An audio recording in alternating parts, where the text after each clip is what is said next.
Hello，大家好，我是你们爱骑车、爱卖货的雪大爷。有些日子没装豪车了啊，整一整豪车。这台车是踹克的当红小生 Speed 厂分啊。然后这车要干嘛？这车是整车来的，然后但是客户呢说让我重新给他拆了搞一遍呗。然后，如果您看视频的车友有这台车的啊，我提前告诉你们，爱出声音的地方是哪儿。然后这客户要解决的是什么？装 TT 车的几个要领，然后还有这个一些有意思的配件，你可以离近点拍一下。现在很多车友用这款车把啊，这是 S 号最小号的，很少见。然后这个勺子把都统一管它叫勺子把 TF1，我也用的这款把，但是马把件怎么着都不得劲，对吧？有的人是这样，马把件搁这儿，这样加一个马把件，出来一点，很不好看。然后另外一种就是这种，跟这儿加一个马把件，就是我那个啊，它这个车把是这样的，到时候马把件放这儿也很不得劲啊，我个人觉得。所以呢，我找朋友，然后去设计再搞这件事儿。在勺子把上做一个马把件，可以调节各种角度，可以调节长度的马把件。如果有这款车把的车友，一定要注意啊，关注以后我的动态。如果你身边有这种车把的朋友，你可以把我这期视频发给他，以后就是可以跟我这整这个马把件，专用的啊，就是做的跟老外国外 Pro 用的一样的，我们自己设计的。然后这个车啊，Tracker 车以前说过啊，不知道大家有没有印象啊？Tracker 车出了声，第一个排查是哪儿？不知道你们有人知道不知道？当然它这有可能是排查那儿的。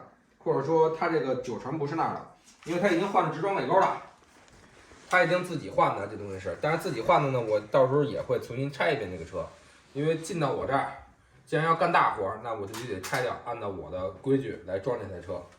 哦，也是 P1 的，我一开始以为不是 P1 的，也是 Pro GT1，非常骚啊。然后呢，这点踹克的车通病，这儿爱出声，还有一个踹克车通病，它这个也可能不是啊。就是 T47 中轴，你们会发现，你买的新车工厂给发过来的，店里给装完之后，它的 T47这个中轴位置实际上螺纹的，它都有40%是松的几率，这是我发现的啊。我拆了很多车装了很多了。然后来这边，这个减震块是比较蠢的东西啊。之前我装段万那个车的时候就发现了，然后这台车拿到手同样，大家看啊。听声，听不太出来哈。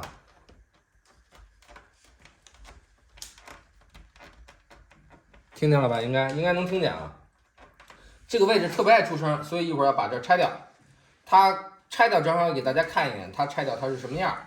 它可跟咱们平常就是别的车能调节的不一样，跟那个踹克的马东，它只是一个紧固一下，没有调节的功能，然后纯靠这个橡胶来减震，所以这点要抹点界面油纸。要不它出声呢，这点都是可以直接抠开的。因为这个车我上回是纯散件装的，所以很多地方敢下死手，知道该怎么掰它啊，是掰不坏的，不用怕的。然后车把也是比较有意思，他呢这个客户也是找我们一块搞的这个，专门给他自己做了一个设计出来的一套垫块，因为他这个车想用勺子把很难配，对吧？原装是不能支持的，所以我们给他做了一套。是这种效果的，然后呢，走线设计的都非常好，大家看一眼啊，非常精密。垫块走上来，线从这儿压进来，走进来，可以直接走到这个，从这儿走出来啊，从这里面都是掏空的了，从这儿走出来，走到这儿到勺子把上，勺子把上是按钮嘛，勺子把是可以从这儿进去的。这掀开之后就可以直接走里面了，设计的比较巧妙啊。所以说你各种 TT 车都可以找我，然后我们会给你去设计这个如何改装成 TF1 勺子把，因为咱们怎么着也是威盛的代理，卖了很多威盛的东西。然后这个车还有一个关注的一点啊，看看这车胎，车胎吓不吓人啊？车胎头些日子卖它的，这个车胎多少克？有人知道吗？啊，兄弟们，实称一下啊，放在秤上，先看一眼就是普通的内胎啊。之后明年我也为了装逼啊，我也想那什么，用这个车胎。现在是0啊，我这边拿一个非常普通的内胎嘛，拿一个普通的内胎啊，大家猜猜这个外胎是刚才说了150个，没有实升啊。内胎非常普通的，之前我卖过最多的一诺华随身装，这是80嘴长的，大家猜猜多沉啊？来一波弹幕互动啊，100大几十克。哎，我操，我这嘴挨打，100克整啊，100克，兄弟们，外胎内胎是100克，外胎150克，你想想它得轻到什么地步了？所以说骑这车不能进山区啊。153克10升，反正这条是啊，这是盒装的，咱们这儿有这车胎，但是不多啊，因为找公司订了，公司本来也是没有多少货，剩下多少我基本上都拿了。非常屌的车胎啊，这是25C 就 TT 车用的，还剩几根？还剩4根。然后呢，一会儿就是真正拆的时候再给大家讲解啊。这客户这个车也是玩单盘了，耍单盘了。然后呢，是要把这个前波的线去掉。然后还有一个小要领啊，一定要听好。7T 车，之前我跟我们技师韩宇说过了，千万尽量减少从底下往上穿完了之后呢，跟这儿结油管，跟这儿去拧紧，因为车架子里面是比较空荡的，它里面油管窝下去，底下多的话，或者前叉多的话，像事故也一样，那这里面是很容易出声的。所以我建议是从后面开始结油管，从后面使劲一蹬，你就可以知道油管多长去结它了。所以这客户的车还需要结油管一会儿。所以说这个车是比较麻烦的，实际上要搞很多东西，一会儿还需要拆中轴去呢。来啊，这个车现在只是跟上面架着啊，没有夹到，看好了啊。然后这个，哎，这根电线，大家它是拆掉一个前波的线嘛，前波线一定没那么长，我是把前波那根短的接到前面，然后一会儿接电池，等于这一根长的就是暂时不用了。上面这个东西大家知道干嘛的吗？来一波抢答啊，来一波弹幕啊！实际上这个东西因车而异，有的时候放上它，反倒这个在里面出声更多了；有的时候不需要，还是线长度比较合适比较好吧，我个人觉着啊。然后看看这个啊，这个小骨头之前没有包住一边，这个车就一定出声。然后我这边全都是这种泡沫去，用这种泡沫去包它的。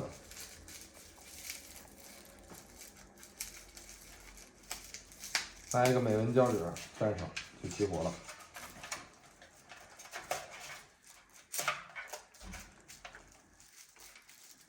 一会儿从它往上的一走，它卡在车架中间，这样走一下，然后一会儿再讲一下它这款车的所谓的避震到底是什么样。来了啊，刚才看了它这个电线走完了，然后这电池呢等于摘掉一个孔，那就把另外一个孔堵上。它扣上防水啊，只用2个孔的，一个是前波，一个是后波。那一个后波，一个是连前面手变的。大家有没有人会发现，就是技师啊或者车店啊，其实有很多人看我视频，咱们互相交流嘛。我经常说互相交流。你们有没有发现这个线有时候虚的，插得很紧了，但是有的时候用一段时间它就没有变速了。我感觉这批做的批次啊，或者说设计什么的方面吧，电池不太稳妥，有时候插上用1-2天，或者插上这车颠吧，它就没有电了，拔了电池再重新插一下就好了，挺有意思的啊。然后看看这个减震块，我操，就是一个小的塑料片，兄弟们看到没有？就是一个非常普通的塑料片，来照出来可以啊。往这儿一搁，搞笑吗？说句心里话，有点搞笑了啊。然后看看这个，就是超级简单，我操，还不如不做这个避震呢。说句心里的，是不是那款 TT 是没有避震的？从这儿往里一插，这就起火了，就这么简单。但是它实际上它所谓的减震就是这个塑料块的形变量嘛。但是这块一定要抹一些界面油脂，不抹的话一定是出声的。因为我以前就吃过亏，装段王爷那台车的时候就出声。实际上我还问过别人说不用抹，但是没抹它就是出声。反正我是实测到的，抹完了界面油脂它就立马没声了。界面油脂反正挺搞笑的啊，咱抹一抹，给它抹均匀了。这点是避免坐管出声的位置。一会儿咱们再看那个螺丝的安装方式。OK， 大家是这样啊，大家永远记住一句话，就是我总结的啊，装了这么多年车，各种稀奇怪状的，各种爱出声的车，是吧？永远记住了，结构越搞，结构越牛逼，越好玩，越高科技，那它一定是越爱出声的。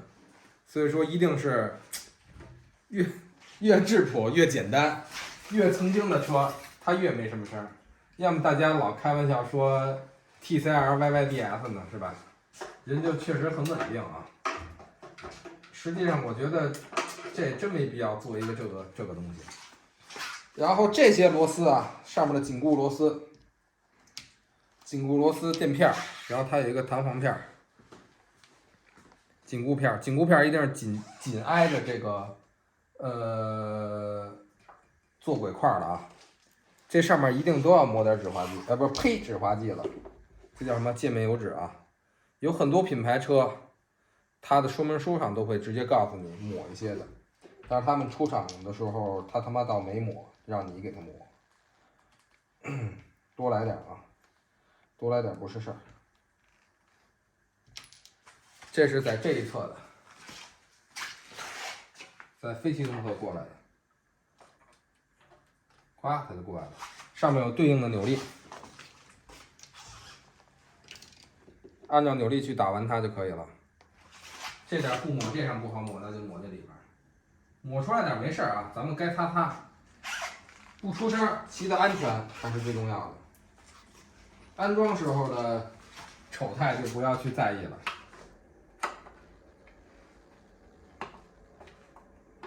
下手不好使劲儿啊，反正基本是这么个意思。刚才一个固定螺丝，然后这边再来一个固定螺丝，还是底下这点儿，但是底下这点儿就跟完全之前不一样了，之前还可以调节，现在都没法调节了。这个是6.8牛，这个是9牛，到时候我们按扭力去拧纹它，把这儿拿血带神水清洗剂一擦就起活，那已经搞定了。然后看看这个坐管的紧固块啊，紧固块是比较有意思的，也是一大铝疙瘩。这个地方是10牛，也一定要干嘛？一定要抹界面安装油脂或者说油脂，挺有意思的。它是这么一个小片片，钢片，但是主体是这个是铝的，该抹啊。捷安特是必须得抹它的，捷安特坐管不抹它就一定出声。解决了无数多捷安特异响，就是这个问题。然后这点拍一下里面，看看能给拍进去吗？拍得到吗？可以。它里面实际上是有一个螺丝孔的啊，是有一个螺丝母，属于。看见这个啊，这个母拧到底下，固定在上面。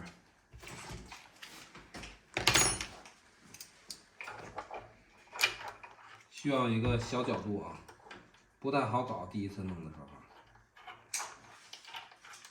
来，起火固定上了，这点就已经固定好了。把这个遮羞盖呱嗒它一扣，这点你就可以插进去扳手，或者插进去扭力的扳手去调教它，然后插电池起火，但是得抹点止滑剂啊。来了，兄弟们，刚才已经上完这个界面安装油脂了，看看这个位置啊，现在拿手去扳动它。这回使劲大点啊，能看得出来它在动会儿是吧？看出来吧？这回里面有这个油脂有白色，能看得出来它在动会儿。但是这回是没有声了。异响已经处理完一个。然后坐管呢，刚才它是这个白线这个位置，我是为了调车方便，把它架在上面方便，所以把它拔高点，到时候给客户交车的时候再给它归位。然后看看中轴这个位置啊。中轴是 T47的 ，T47也是摸的时候来点界面安装油脂，看看这里面做工啊，这其实也不是很牛逼，里面还得碳渣子呢，来自美国普罗杰特兰。一会儿跟里面吹吹，里面全是碳渣子。来啊，这个客户用的是叉叉 E， 跟我这儿定的啊，看我用的挺不错，他也用了叉叉 E。然后有很多车友自己装的时候说问我这个叉叉 E 这个工具拧紧这个跟盘爪跟这个盘腿连接的工具是什么？就是非常老的那种方孔中轴拆卸工具，就这个，我这一个 Super B 的，40牛。哎，怎么那么笨呢？落到底啊！哎，行，客户之前自己拧的，不知道拿什么拧的，拧的够紧。然后有很多车友呢，拆它，去拿扳子劲儿很不好拆是吧？告诉大家一招，把你的工具放在台前上，把这东西压在台前上，拿手一推，那它就可以拆下来了。然后我们去安装一下它，然后咱们也看一眼 CS 的这叫做什么 ？CS 的中轴是润滑度是什么样？来了啊，看它这个中轴啊，牙盘的配件还是用错了，不知道客户自己装的还是谁装的啊？问题出在哪儿啊？刚才我装上牙盘之后，紧完之后，发现它还是这个左右有矿洞，然后我估计着这个垫片用错了。哎呦我操，够弄脏了，用错了，看好了啊。叉叉 E 的粗度是28，DUB 是28.9，30就是30粗，这是28的粗度，就这一圈的粗度啊。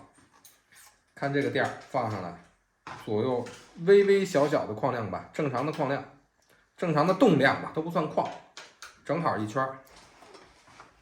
看这个没有问题的啊。到这边客户自己的驱动侧的。那你说这牙盘装上它可能是对的吗？是不对的啊，所以说它用错东西了，需要是28的垫儿，咱们把这垫儿给它配上去搞一波。来啊，先看眼中轴啊，确实是挺润，没得挑，柔的。然后看看这个啊，油管确实长了一点点啊，长了一点点，但是其实不叫事儿啊，长那么点儿。但是一会儿咱们给它结了啊。但是它的问题出现在哪儿啊？我转动一下这个车，大家你离近点，是出声了，对吧？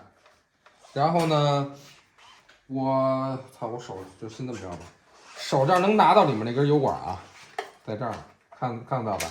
实际上我手拿着它，该有声还是有声，为什么呢？大家看里面啊，照到里面，哎。看看这前面这一小段看得出来吧？没有油管。哎，我操，不对，我又发现一奇怪东西，那是一根毛吗，兄弟们？那是毛吗？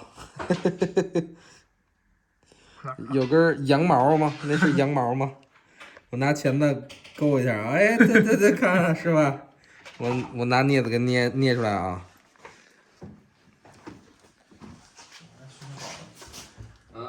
还续上宝了这是。爆装位了。镊子呢？完，真是一根羊毛啊！我一掐它断了，我操！但是我从这个位置上看到这个万堵啊也没抹界面油脂。咱们一会儿处理这个异响的办法啊，就是把这管往前退，然后从后面再多套点这个海绵管，等于这台车海绵管套的还是比较，怎么说呢，比较少啊，套的海绵管不多。所以导致了前面一转动，油管跟车架子蹭出来声大。但是套了海绵管啊，该有声它也会有声，不可能完全没声。你要极致的没声，那是基本上不可能的啊！拿气儿枪给它吹开，羊毛夹碎了，估摸是粘架子的时候掉进的头发，然后烤完了之后酥了的。要么一般正常烤都掉进去一根，它不可能酥掉的。咱们一会儿就是从后面揭开油路。接油管，重新打油针橄榄头，还得排气，然后套在海绵管上。大家还记得之前我的走线秘籍吗？咱们要把这油管从车架子这边蹬出来，对吧？然后提前先给它走一个线，一会儿一蹬就好走了。这头接了一个管啊，不知道的看我以前视频去。这个软管已经推到最紧前面了，后面就不够长了，给它接一截，这点就非常无所谓了啊。然后咱们这会儿去看前面的效果啊。哎，我操，武当派，听声音啊，已经好很多了。这个声就真的无法避免的，你拍到里面。当然这已经相当静音多了啊，只能这样，没有别的再好的招了。除非再粗的管是吧？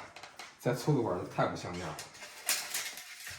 把它往回一蹬，走线是非常 easy。哎呦我操！算了，不蹬开它了，本来想蹬开这个。不来，走你，起火！来啦，兄弟们，后面已经整完了啊，油管没声了。哎，刚才这个啊，看这点，正好把这摘能看到这个，知道这是谁吗？这位小兄弟是谁？这个是那什么啊？就是那个减震，就是那坐管插过来的东西。他妈的，跟那糊弄人玩是吧？来拆一下这个，哎。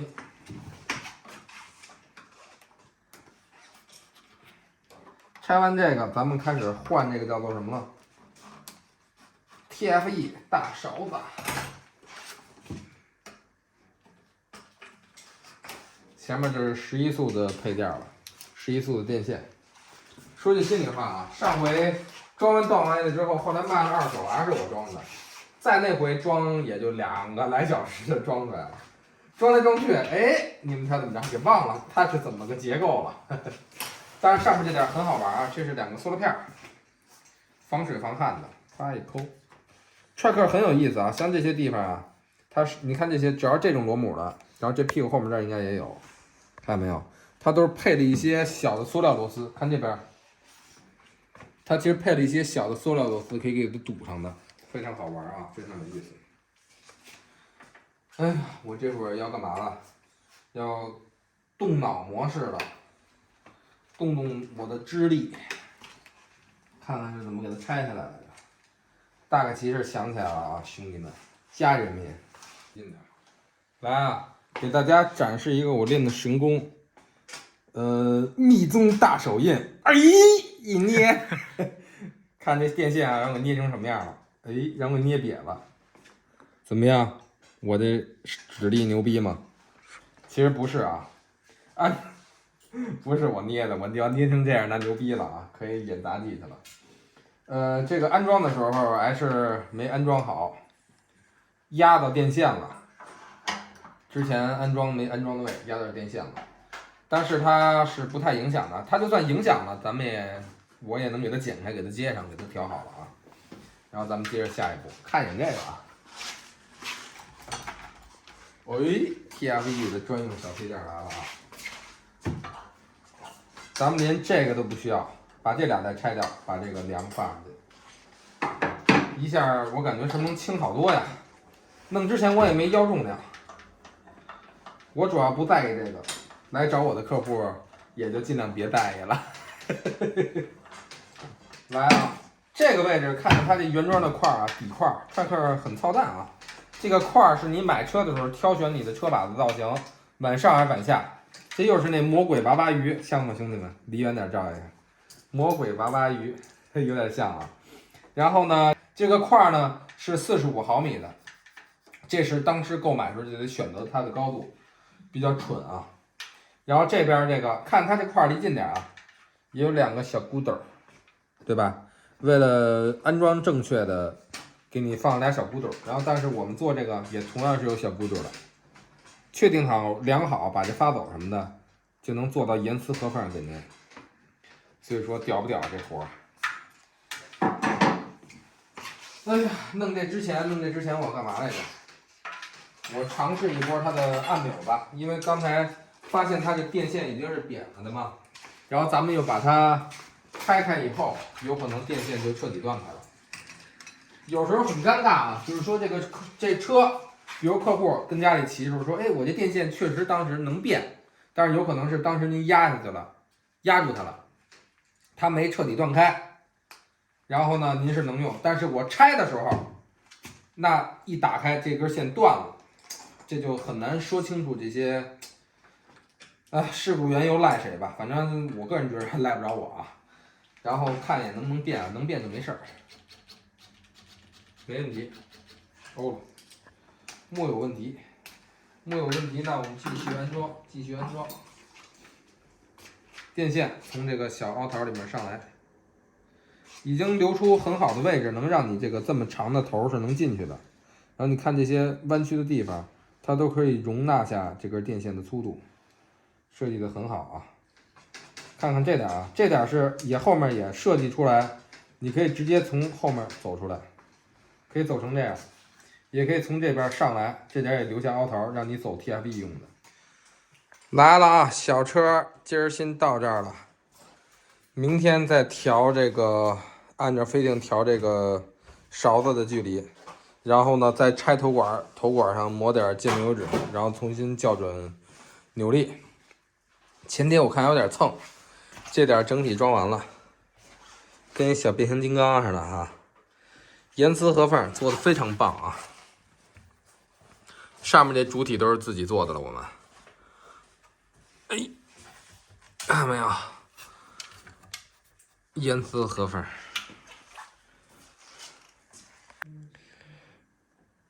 时隔1天整完了啊！老是稀稀拉拉的，客户也不着急，然后咱就慢慢弄，看看效果怎么样。这俩把套 ESI 的有点违和吗？大家觉着？但实际上颜色你们看的不是紫的，但是呢，在太阳底下啊，这个车一看它就是紫色的，所以说跟这个还能搭一点吧。从正面反正我拿肉眼看是紫的啊。哎，怎么样？然后这里面也都拆过，之前装断腕那台就讲过，里面这个的安装方法有一些小技巧，就等着马把件了。马把件呢，这点中间一个桥啊，跟这做一个这个是跟我那台 TT 是一样的玩法，但是我不太满意，而且电圈本来就不算很高嘛，中间加个桥也就不好看了，所以到时候设计这个的，稍微等一等。然后最重要的事儿是干嘛？最重要的事儿是来一波重量了。看你这车是多沉是吧？来一波多沉，咱这期节目就齐活了啊。然后哎，往这边搂一眼啊 ，R5 RCA 见过吗？碟刹的，看你们有人知道没有？嘿嘿嘿嘿，都是狠货啊！有没有人知道这刹车是啥刹车？大牛逼刹车！看看这个导轮，钛合金的啊。国产的做的，相当狠物啊！这都是。这个涂装其实是自己做的。咱们来这重量啊！来，先看一眼前面这，我觉得前面这最好玩了，魔鬼娃娃鱼是吧？魔鬼鱼，老逗了。来啊，拍一波重量，前面还没有盖儿呢。放这里边都不好放，放在发热度秤里边。因为它这个扇管太粗壮了，8.27，怎么样？还没加上大饼呢，加上大饼估摸着还得沉不少，看来有不少的减重空间。沉在哪儿呢？大家知道吗？沉在这个车把加上这个把套了，这把套真的是超级沉款，因为我之前山地车用过这个。之后要想减重，换个1叉的把套，或者就不用把套，来一个那叫什么？我用的那个砂纸，其实就挺好。当然，客户每个人要求不一样啊，人家就说休闲骑着玩，人也不参加比赛的，拿着扶着挺舒服，手感倍儿棒，确实很舒服。然后这小车基本上是全拆全搞一遍。然后之前说的所谓的声音啊，咱们也听听看看。非常整体了啊，但是这个啊，离近点拍，听着应该有声啊。这种声啊，想让它彻底没有是不存在、不可能的啊。但是我觉得已经很不错了。辛苦，等客户来取车。那咱们这期节目就到这儿，拜拜，各位。